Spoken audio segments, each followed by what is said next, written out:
எடப்பாடி பழனிசாமி வந்துங்க பொதுச் செயலாளரா வந்ததுல இருந்து அந்த கட்சி எந்த அளவுக்கு உட்கட்சி பூசலால் ஆட்பட்டு அவதிப்பட்டு இருக்குது நம்ம எல்லாருக்கும் தெரியும். நான் கூட சில நேரங்கள்ல ஆமை புகுந்த வீடும் அமீனா புகுந்த வீடும் உருப்படாதுன்னு சொல்லுவாங்க தமிழ்நாட்டுல. அது மாதிரி இந்த பழனிசாமி என்னைக்கு அந்த கட்சிக்கு பொதுச் செயலாளர் ஆனாரோ அன்னையில இருந்து தோல்வியும் துரத்துது, கோஷ்டி மோதலும் துரத்திக்கிட்டே இருந்தார் கட்சியை. குறைஞ்சபட்சம் அவர் பொதுச் செயலாளர் பதவியிலிருந்து விலகி நிக்கலாம்.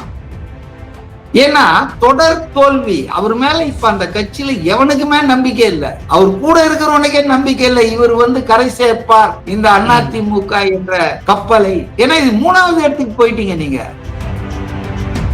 சர்வாதிகாரமான ஒரு மனப்பாக்குல என்னை எதிர்த்தா உனக்கு கட்சியில இடம் இல்லைன்ற மாதிரி பண்றது இருப்பாருங்க. இந்த தவறான அணுகுமுறை தான் பழனிசாமியின் இந்த அணுகுமுறை தான் இந்த கட்சியை நீக்கி இந்த ஒரு 10 வருஷத்துல ஒரு சின்ன பின்னமாக்கி வெறும் 20% அதனுடைய வாக்கு வங்கியை தாழ்த்தி இருக்குது. 48% இருந்த கட்சி அது காரணம் இவருடைய ஷார்ட் சைட்டட்னஸ் தான். அதாவது நான் பதவியில் இருக்கணும், நான் முதலமைச்சர் ஆகணும், இல்ல நான் அதிமுக பொதுச் செயலாளரா இருக்கணும், என்ன கேள்வி கேட்கறவங்களுக்கு இந்த கட்சியில இடம் இல்லைன்னு ஏதோ ஒரு ஓனர் போல, ஒரு முதலாளியை போல, ஒரு சர்வாதிகாரியை போல, பொதுச் செயலாளர் போல அவர் நடந்துக்கல. ஆனா இவர் என்ன பண்ணார் தெரியுமா? எடப்பாடி பாண்டிச்சேரிக்கு போயிட்டு அந்த விடுதியில தங்கி இருந்த எம்எல்ஏ கிட்ட பொய் சொல்லி, நான் தான் சீஃப் மினிஸ்டர், மேல பேசியாச்சு, அமித்ஷா சொல்லிட்டாரு, திமுக ஆதரிக்குது, நீங்க எல்லாம் மந்திரிங்க, கவர்னர் கிட்ட கொடுக்கணும்னு 47 பேர்கிட்ட கையெழுத்து வாங்கிட்டு வந்துட்டாரு. அந்த நேரத்துல சி.வி. சண்முகம் எம்பி பதவி ராஜினாமா பண்ண டெல்லிக்கு போயிருந்தாரு. அவர் இல்லாத நேரத்தில் இவர் போய் 47 பேர்கிட்ட இப்படி ஒரு கதையை விட்டுட்டு கையெழுத்து வாங்கிட்டு வந்துட்டார். சரி, வாங்கினதே தப்பு, என்ன பண்ணணும், அமைதியா இருக்கணும்ல. இவர் என்ன பண்றாரு, அவங்க குரூப் கிட்ட கொடுத்து சபாநாயகருக்கு அந்த 47 கையெழுத்து போட்ட லெட்டரை வச்சு எடப்பாடி பழனிசாமி கட்சியில சொல்லி இருக்கலாம் பொதுச் செயலாளர்னு. ஆனா சட்டசபைக்குள்ள அவர் பவர் ஒண்ணும் கிடையாதுங்க. சட்டசபைக்குள்ள சபாநாயகர் என்ன தீர்மானிக்கிறாரோ, யாருக்கு அங்கீகாரம் கொடுக்கிறாரோ அந்த இதுதான் ஆபீஸ் பேரர்ஸ் தான் சட்டமன்ற குழுல நிர்வாகிகளா இருப்பாங்க. நீங்க கோர்ட்டுக்கு போலாம், சுப்ரீம் கோர்ட்டுக்கு போலாம்.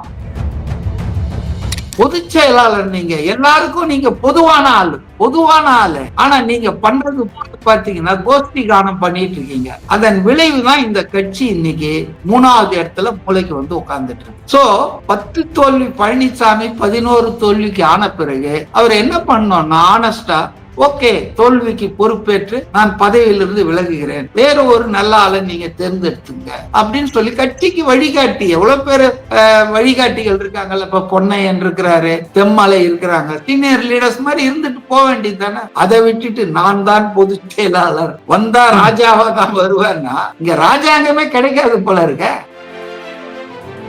இந்த கட்சிக்கு எது நல்லதுன்னு பார்க்கணும். எனக்கும் என் பிள்ளைக்கும் என் சம்பந்திக்கும் எது நல்லதுன்னு பார்க்க கூடாது. இப்ப எடப்பாடி அதான் பார்த்துட்டாரு.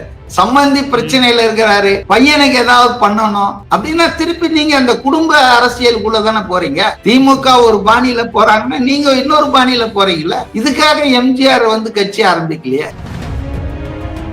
இப்ப கூட அவர் எல்லாரையும் கூப்பிட்டு பேசி நம்ம எல்லாம் மறப்போம், மன்னிப்போம், நம்ம ஒரு கட்சியா செயல்படுவோம்பா, இன்னைக்கு ஆட்சிக்கு நம்ம தொந்தரவு கொடுக்குவானா, புதிய ஆட்சிக்கு let us observe for 6 months அப்படின்னு சொல்லிட்டு அவர் அமைதிப்படுத்தலாம். ஆதரவு தருகிற 25 அதிமுக சட்டமன்ற உறுப்பினர்களில் புகார் எதுக்கும் ஆளாகாத சில பேரை அமைச்சர்கள் ஆக்குறது தப்பு இல்லைன்னு தான் நான் நினைக்கிறேன். அரசியல் தகவல்களை உடனுக்குடன் தெரிந்து கொள்ள பாயிண்ட் ஆஃப் வியூ சேனலை சப்ஸ்கிரைப் செய்யவும். ஒரு 3 மாசம் கழிச்சு விஜய் அரசு தவறு பண்ணிச்சு. உதாரணத்துக்கு இப்ப அதிமுகல 25 பேர் ஆதரவு விஜய் கேட்கவே இல்லைங்க. முதல்வர் விஜய் ஏன் அவரை போய் பார்த்தாங்கன்னா சொல்றாங்க, மீடியா எல்லாம் பேசுறாங்க, இது ரொம்ப தப்பு, குதிரை பேரம். இந்த குதிரை பேரத்தை பத்தி டிடிவி தினகரனும் பிரேமலாதாவும் பேசுறதுதான் எனக்கு இன்னும் சிரிப்பா இருக்குது. டோக்கன் கொடுத்து ஆர்கே நகர்ல 20 ரூபாய் டோக்கன் கொடுத்து நம்ம மக்களை ஏமாத்தி ஓட்டு வாங்கி ஜெயிச்ச டிடிவி தினகரன் டெல்லி திகார் ஜெயில 2 மாசம் கழித்தினவரு எதுக்கு எலெக்ஷன் கமிஷனுக்கே லஞ்சம் கொடுத்தாருன்னு சொல்லி அவரு இன்னைக்கு குதிரை பேரம் பத்தி பேசுறாரு பாருங்க. அதே போல பிரேமலதா வந்து ஒரு எம்பி சீட் தன்னுடைய தம்பி சுதீஷ்காக அவங்க நடத்தாத பேரமா இந்த பக்கம் அண்ணா திமுக, இந்த பக்கம் திமுக, யாரு உடனே கொடுக்குறீங்களேன்னு சொல்லிட்டு அப்புறம் சீட்டை வாங்கினாங்க, 10 சீட். அப்புறம் நோட்டு வாங்கினாங்களா இல்லையான்னு தெரியாது. ஆனா நோட்டும் சீட்டும் தான் கூட்டணியை திமுக ஃபைனலைஸ் பண்ணுதுன்றது நமக்கு நீண்ட காலமா தெரியும். அவங்க வாக்காளர்களுக்கு மட்டும் பணம் கொடுக்கறது இல்ல திமுக, கூட்டணி கட்சிகளுக்கும் பணம் கொடுத்துதான் கெடுத்து கீரை வழி ஆக்கி வச்சிருக்காங்க. சோ இவங்க 2 பேரும் திடீர்னு வந்து உத்தம புத்திரர்கள் மாதிரி குதிரை பேரம் நடந்திருக்குது. நாங்க பாருங்க, அதுதான் இந்த 21வது நூற்றாண்டின் சிரிப்பு, மிகப்பெரிய காமிக்கு. அவர் ரொம்ப சட்டமன்றத்துல முதல்வர் கரெக்டா சொன்னாரு, எங்கள் அரசு குதிரை பேரம் நடத்துற அரசு இல்ல, குதிரை வேகத்தில் ஹார்ஸ் பவர்னு வாங்க தெரியுங்களா? அதாவது ஒரு மிஷினை வந்து அதனுடைய சக்தியை குறிப்பிடுறதுக்கு இத்தனை ஹார்ஸ் பவர் அப்படின்னு. அது மாதிரி குதிரை வேகத்தில் செயல்படும் அரசுன்னு ஒரு அடி கொடுத்தாரு. சோ என்ன நடக்குதுன்னு சொன்னா அவங்களால ஜீர்ணிக்க முடியல. சரி, இப்ப அதிமுக தப்பு பண்ணான்னு சொல்லிட்டு ஒரு உதாரணம் சொன்னேன். இப்ப பல பேர் ஆதரிச்சாங்க, ஆதரிச்சவங்களுக்கு போய் நன்றி தெரிவிக்கிறது ஒண்ணும் பெரிய விஷயம் இல்லை. அதுவும் நீங்க கேட்காமலே உங்களுக்கு வந்து மக்கள் தீர்ப்பை ஏத்துக்கிட்டு ரைட் இந்த மாதிரி குறுக்கு வழியில எல்லாம் போய் ஆட்சிய நம்ம பிடிக்க வேணான்னு சொல்லி ஒரு 25 பேர் அவங்க பாஸ்ட் எப்படி இருக்குது, ஃபியூச்சர் எப்படி இருக்குன்னா நான் போய் அவங்களுடைய குளங்கோத்திரம் எல்லாம் பார்க்க விரும்பல. நீங்க ஒரு நெருக்கடியில இருக்கும்போது 1ஓ 2ஓ நீங்க நல்லா கவனிங்க, 108 வந்தது, அதுல ஒண்ணு வந்து இவரு கிழக்க ரிசைன் பண்ண ஒண்ணும் திருச்சி கிழக்க அது 107 ஆயிடுச்சு. அப்புறம் இந்த திருப்பத்தூர் எம்எல்ஏ ஒரு ஓட்டுல ஜெயிச்சார் இல்லையா, அவரு நடவடிக்கை சபை நடவடிக்கை கலந்து கொள்ளக்கூடாதுன்னு ஹைகோர்ட் ஒரு அநியாயமா ஒரு உத்தரவு போட்டான். அப்ப என்ன 106 ஆகி போச்சு. அப்புறம் இந்த கூட்டணி கட்சி ஆதரவு தெரியுதான் பார்த்தா கூட டைட்டா இருக்குது. 118 நிரூபிக்கணும்னா நல்ல வேலையா திமுக மறைமுகமா ஹெல்ப் பண்ணாங்கன்னு வச்சுங்களா, வாக் அவுட் பண்ணிட்டு. வாக் அவுட் பண்ணதால அவையில் இருந்து அங்க ஓட்டளித்த சபை உறுப்பினர்களின் எண்ணிக்கையில் பெரும்பான்மை வேணும், 2/3 அப்படி எல்லாம் கிடையாது. அதனால இந்த கவர்னர் 234க்கு 118 வேணும்னு சொல்லிட்டு இருந்தாரு, அது அபத்தம், தேவையில்லாதது. நம்பிக்கை கோரும் தீர்மானம் ஒரு அவையில நிறைவேறணும்னா அந்த நேரத்தில் அந்த தீர்மானத்தை எதிர்த்தோ ஆதரித்தோ வாக்களிப்பவர்களில் பெரும்பான்மை வேணும். அப்படி பார்த்தா திமுக வாக் அவுட் பண்ண உடனே 118 தேவையில்லை, 86க்கு கீழே வந்துடுச்சு. அது வந்து மறுநாள். ஆனா முதல் நாள் வந்து இப்படி வேப்பத்தின் மெஜாரிட்டில இருக்கும்போது ஒரு ஆள் வந்து நீங்க மூழ்கிட்டு இருக்கீங்க, அப்போ ஒரு துண்டை கொடுக்குறாரு, உடனே அவர் யாரு குளம் கோத்திரம் எல்லாம் பார்த்துட்டு இருப்பீங்க, டக்குன்னு அந்த துண்டை புடிச்சிட்டு உயிரை காப்பாத்தீங்கன்னா இல்லைங்க, ஆட்சியை நிலைநிறுத்தணும் அவரு. ஏன்னா அதை வச்சுதான் அவரால் மக்களுக்கு ஏதாவது செய்ய முடியும். ஆட்சியை காப்பாற்ற வேண்டுமா இல்லையா? அப்ப அவர் கை கொடுத்த சிவி சண்முகத்தையும் எஸ்பி வேலுமணியும் அவங்க பாஸ்ட் ரெக்கார்டு என்ன, குளம் என்ன, கோத்திரம் என்னெல்லாம் பார்க்கல, கை கொடுத்தாங்களா, கைய புடிச்சினாரு, போய் நன்றி தெரிவித்தாரு. ஒரு சாதாரண மனித இயல்பு. உடனே குதிரை பேரம் நடந்தது நாங்க. ஆனால் அது எப்ப வந்து கணக்குல வரும்னா, ஒரு வேலை அமைச்சரவை விரிவாக்கத்தில் அந்த அதிமுக எம்எல்ஏக்களில் கொஞ்சம் பேருக்கு 5 பேருக்கோ 4 பேருக்கோ அமைச்சர் பதவியை இவர் கொடுத்தாருன்னா நிச்சயமா அது கொஸ்டினபிள் ஆகும், அது விமர்சனத்துக்கு உள்ளாகும். தூய அரசியல் என்பது கேள்விக்குறியாக்கப்படும். ஊழலுக்கு எதிர்த்த இவருடைய அந்த போராட்டம் யுத்தம் என்பது டைலூட் ஆயிடும். அது வந்து மக்கள் வந்து சந்தேகப்படுவாங்க, ஓ இவரும் எல்லாரும் போல மாமூல் அரசியல்வாதி தான். அதனால அவங்கள சேர்த்துக்கிறதுன்றது இப்போதைக்கு ஒரு தவறான அரசியல் முடிவாகத்தான் பார்க்கப்படும். என்ன நீங்க நியாயம் சொன்னாலும், என்ன நீங்க என்ன விதமான இது சொன்னாலும், சோ அந்த மாதிரி எல்லாம் விமர்சனம் பண்ணலாங்க. உண்மையிலேயே திரு விஜய் அவர்களின் ஆட்சி கட்சி தவறு செய்யும் போது அதை இடித்துரைக்கலாம். அதாவது இடித்துரைப்பதுதான் எதிர்கட்சியின் வேலை. ஆனா அதுக்கெல்லாம் ஒரு கால நேரம் இல்லையா? எடுத்த உடனே வந்து 3வது நாளே மக்கள் எல்லாம் தவறு செய்து விட்டோம் என்று சொல்றீங்களே, இந்த டயலாக். தவறு செய்த மக்களுக்கு நான் ஒரே ஒரு உதாரணம் சொல்ல, ஒரு புள்ளி வர நேத்து, அதாவது இந்த அதிமுக விஷயம்.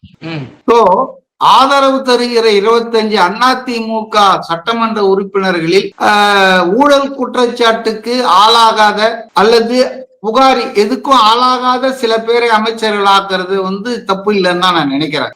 வேலுமணி மற்ற பேர் மேல ஊழல் வழக்குகள் இருக்கு, அவங்க அதில் கிளியர் பண்ணிட்டு வந்தா கூட அவங்கள அமைச்சரா பின்னால சேர்க்கறதுல தப்பு இல்லை. ஆனா இப்ப அவங்கள சேர்த்தாலே குதிரை பேர சார்ஜ் ஊர்ஜிதமாயிடும். ஊழல் புகார்ல இருக்கிறவங்கள உள்ள சேர்த்தா, இப்ப இந்த பாஸ்கர் இருக்கார் இல்லையா, பழைய வழக்குல மாட்டினவர் விஜய் பாஸ்கர், இந்த மாதிரி வேலுமணி, இது மாதிரி ஆட்கள் எல்லாம் சேர்த்தா சிக்கலாயிடும் தான் நான் நினைக்கிறேன். ஃபர்ஸ்ட் ஆஃப் ஆல்ங்க அதிமுக ஒரு மகத்தான அரசியல் கட்சிங்க, அதை நம்ம மறுக்க முடியாது. ஒரு 30 வருஷத்துக்கு மேல தமிழ்நாட்டே அதிக காலம் ஆண்ட கட்சி 1977 தான் அது எம்ஜிஆரால் துவக்கப்பட்டாலும் மிக அதிக காலம், திமுகவை விட மிக அதிக காலம். திமுக 67 வந்தது ஆட்சிக்கு, 10 வருஷம் கட்சி தான் அதிமுக தொடங்கப்பட்டது. அப்ப இருந்தாலும் மிக அதிக காலம் தமிழ்நாட்டை ஆண்ட கட்சின்ற ரெக்கார்டு இன்னைக்கும் அதிமுக தான் இருக்கு. அப்ப அந்த கட்சி சின்னாபின்னமாவதில், சிதைந்து போவதில்,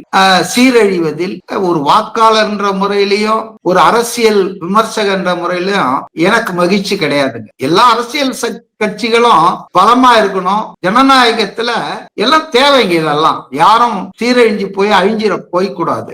சோ அப்படி இருக்கும்போது ஏன் இந்த கட்சி ஒரு 10 வருஷமா இப்படி அடுத்தடுத்து பிளவு, அடுத்தடுத்து சண்டை? இப்ப எம்ஜிஆர் மறைவுக்கு பிறகு அந்த கட்சியில பிரச்சனை வந்ததுங்க. அதாவது ஜா அப்படின்னு ஜானகி அம்மையாரும் ஜெயலலிதாவும் 2 பிரிவு, இரட்டை புறா சேவல் சின்னத்துல போட்டி போட்டாங்க. பெரிய பிரச்சனை நடந்தது, அது ஒன்றிணைந்து அப்புறம் ஆட்சிக்கு வந்தாங்க. இன்னைக்கு சொல்றாங்க இல்லையா பல பேரு, தாவேகா திரு விஜய் அவர்கள் அதிமுக உடைச்சிட்டாருன்னு. அதிமுக பிளவுக்கும் தாவேகா பிறந்த 2.5 வருஷம் தாங்க ஆச்சு.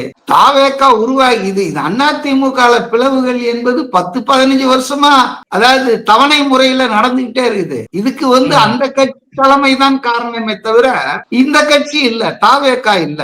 அதை நம்ம தெளிவா புரிஞ்சுக்கணும். சரி, இப்ப எடப்பாடி பழனிசாமி பொதுச் செயலாளரா வந்ததுல இருந்து அந்த கட்சி எந்த அளவுக்கு உட்கட்சி பூசலால் ஆட்பட்டு அவதிப்பட்டு இருக்குது நம்ம எல்லாருக்கும் தெரியும். நான் கூட சில நேரங்கள்ல ஆமை புகுந்த வீடும் அமீனா புகுந்த வீடும் உருப்படாதுன்னு சொல்லுவாங்க தமிழ்நாட்டுல. அது மாதிரி இந்த பழனிசாமி என்னைக்கு அந்த கட்சிக்கு பொதுச் செயலாளர் ஆனாரோ அன்னையிலிருந்து தோல்வியும் துரத்துது, கோஷ்டி மோதலும் துரத்திக்கிட்டே இருந்தார் கட்சியை. தோல்வி புரிஞ்சுக்கலாம், ஜனநாயகத்துல வெற்றி தோல்வியை நம்ம ஒரு நபர் மேல சொல்ல முடியாது. ஆனா இந்த தாய் உள்ளம் இல்லாமல் சர்வாதிகாரமான ஒரு மனப்பாக்குல என்னை எதிர்த்தா உனக்கு கட்சியில இடம் இல்லைன்ற மாதிரி பண்றது இருக்கு பாருங்க. இந்த தவறான அணுகுமுறை தான் பழனிசாமியின் இந்த அணுகுமுறை தான் இந்த கட்சியை நீக்கி இந்த ஒரு 10 வருஷத்துல ஒரு சின்ன பின்னமாக்கி வெறும் 20%க்கு அதனுடைய வாக்கு வங்கியை தாழ்த்தி இருக்குது. 48% இருந்த கட்சி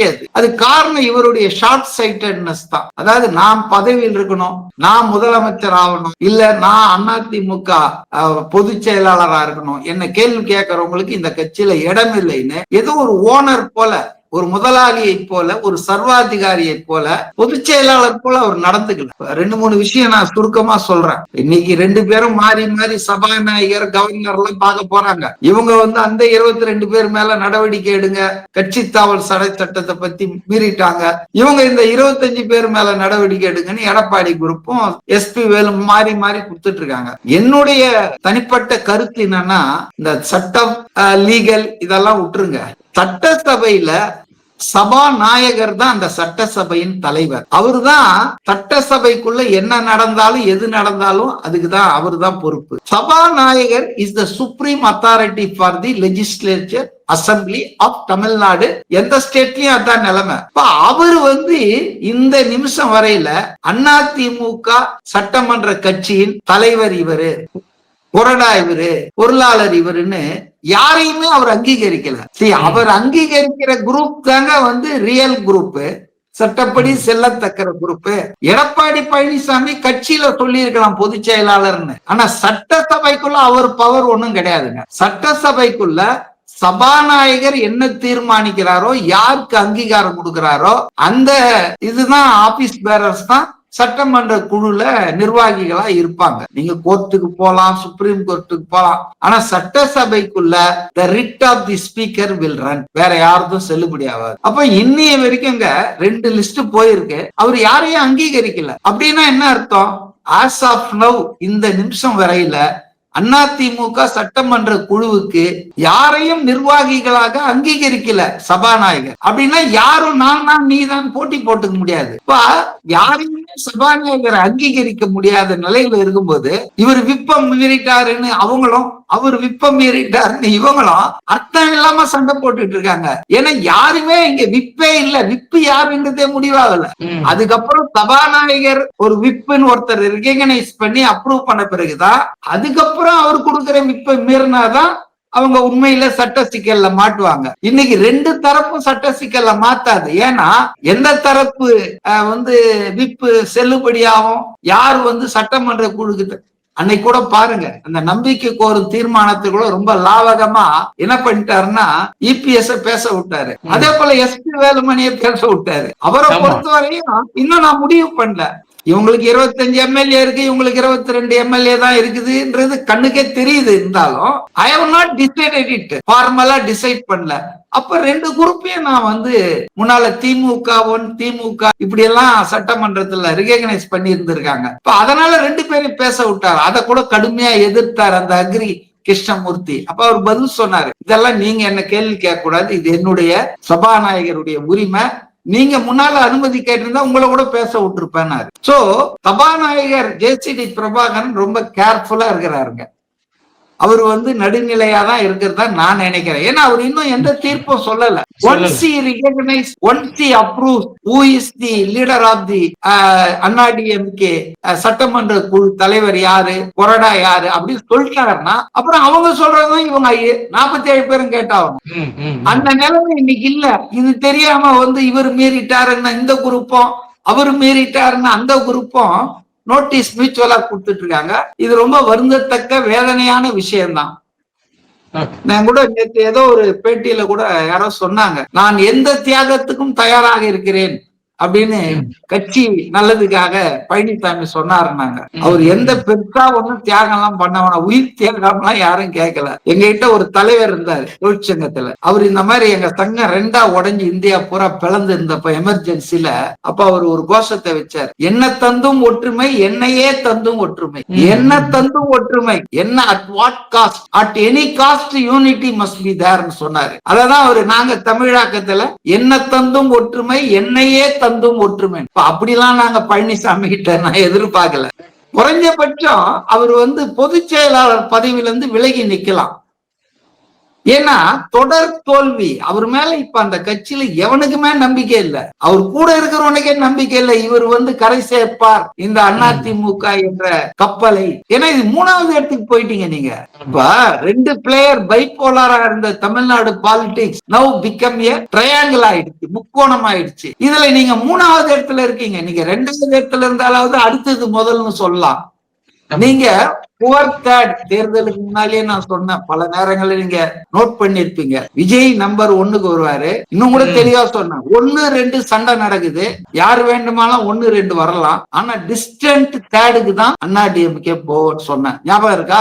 அப்போ இன்னைக்கு 3வது இடத்துல கொண்டு போய் இந்த இயக்கத்தை தள்ளி விட்டுட்டு இன்னமும் நான் தான் தலைவர், என்ன மேறனா கட்சியில இருந்து எடுப்பான்னீங்கன்னா எவ்வளவு பேரை எடுப்பீங்க? கடைசியில எடப்பாடியில அவர் மட்டும் தான் மிஞ்சுவார் நினைக்கிறேன். அதனால ஒரு கட்டத்துல அவரையே அவர் நீக்கிக்குவாரு அப்படின்னு சொல்லுவாங்களே. அந்த தவிர எடப்பாடி செய்ய மாட்டாரு.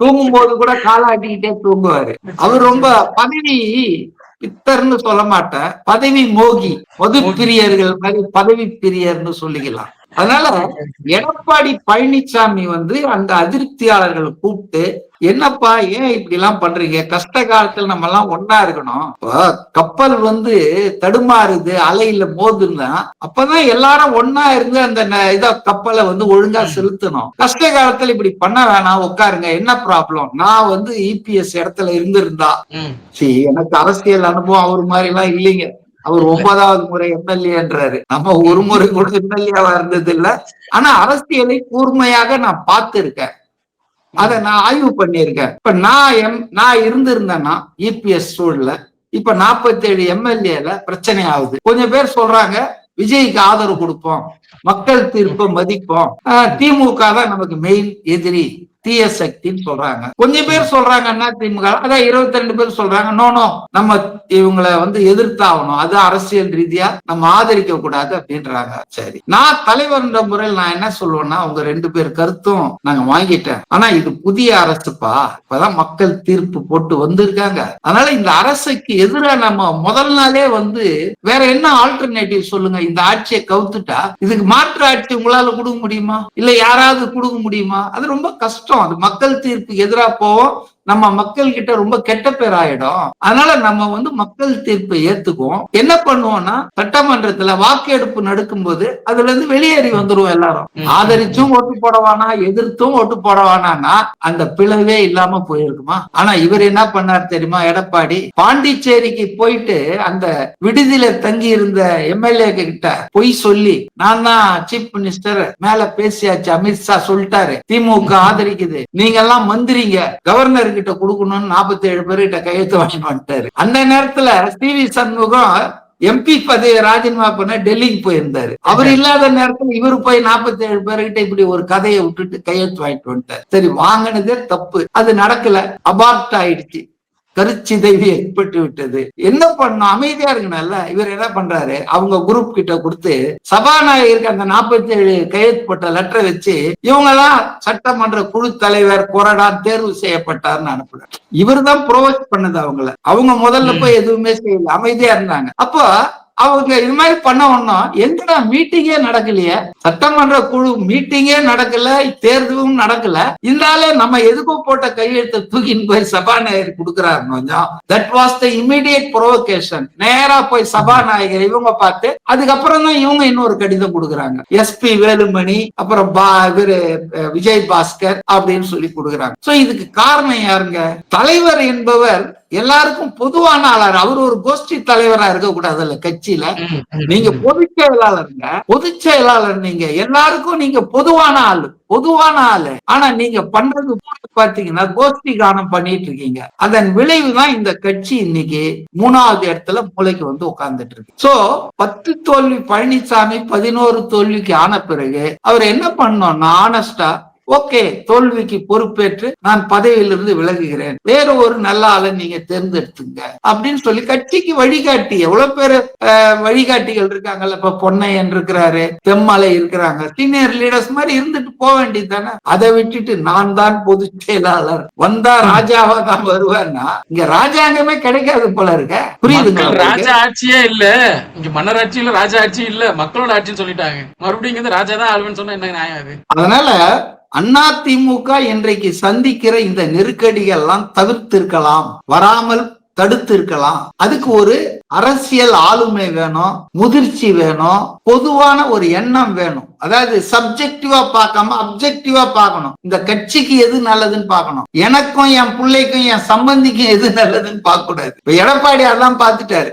சம்பந்தி பிரச்சனையில இருக்கிறாரு, பையனுக்கு ஏதாவது பண்ணணும் அப்படின்னா திருப்பி நீங்க அந்த குடும்ப அரசியலுக்குள்ள தானே போறீங்க. திமுக ஒரு பாணியில போறாங்கன்னா நீங்க இன்னொரு பாணியில போறீங்கல்ல. இதுக்காக எம்ஜிஆர் கட்சி ஆரம்பிக்கலையே. அதனால டோட்டலா நான் I will blame mister EPS for all this nonsense. இன்னைக்கு நடந்துட்டு இருக்கிற எல்லாத்துக்கும் காரணம் இபிஎஸ் தான். அவரு இப்ப கூட டைம் ஒன்னும் அதிகமா கெட்டு போயிடல. இப்ப கூட அவர் எல்லாரையும் கூப்பிட்டு பேசி நம்ம எல்லாம் மறப்போம், மன்னிப்போம், நம்ம ஒரு கட்சியா செயல்படுவோம்பா, இன்னைக்கு ஆட்சிக்கு நம்ம தொந்தரவு கொடுக்குவானா, புதிய ஆட்சிக்கு let us observe for 6 months அப்படின்னு சொல்லிட்டு அவர் அமைதிப்படுத்தலாம். அதுக்கு பதிலா என்ன சர்க்குலர் விடுறாரு, இன்னைக்கு பொதுக்குழு கூட்டுவதற்கு எஸ்பி வேலுமணி ஆதரவாளர்கள் யாராவது கையெழுத்து கேட்டா போடாதீங்க, பொதுக்குழுவை கூட்டமா வேணாமாங்க. இப்படி ஒரு இமாலய தோல்வி வந்திருக்கு. 3வது இடத்துக்கு 110 தொகுதியில போயிருக்கீங்க, டெபாசிட் போயிருக்கு 10-15 தொகுதியில. அப்ப நீங்க 2வது முறையா சட்டமன்ற தேர்தல்ல தோத்து இருக்கீங்க. அட்லீஸ்ட் வரக்கூடிய பஞ்சாயத்து, உள்ளாட்சி தேர்தல் இதெல்லாம் நம்ம கட்சியை தயார் பண்ணோம்னா ஒரு பொதுக்குழுவை நீங்க கூட்டணும் இல்ல, நீங்களா கூட்டி அதை ஆய்வு பண்ணோம் இல்ல. உங்களுக்கு உண்மையிலே பெரும்பான்மை இருந்தால், பொதுக்குழுவில் உங்களுக்கு உண்மையிலே பெரும்பான்மை இருந்தா நீங்க எல்லாம் செய்யணும். ஆனா நீங்க என்ன பண்றீங்க, அவங்க பொதுக்குழுவை கூட்டணும்ன்றாங்க, விவாதிக்கணும்ன்றாங்க. ஏன்னா கடந்த காலங்கள்ல இவங்க சொன்ன எதையுமே அவர் ஒத்துக்கல. அலையன்ஸ் விவகாரமா, அப்புறம் நடவடிக்கை ஒழுங்க, எதையுமே நான் பாத்துக்கிறேன்னாரு.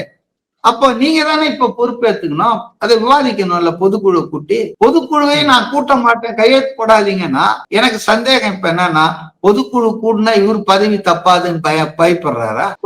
அதிமுக இன்னைக்கு சந்திச்சிட்டு இருக்கிற இதை ரொம்ப வருத்தமா இருக்குது. ஒரு காலத்துல இந்த எப்படி இருந்தது, பட்டத்து யானையா இருந்தத இந்த பாகன் கடைக்கடையா பிச்சை எடுக்க கூப்பிட்டு வருவான் தெரியுங்களா?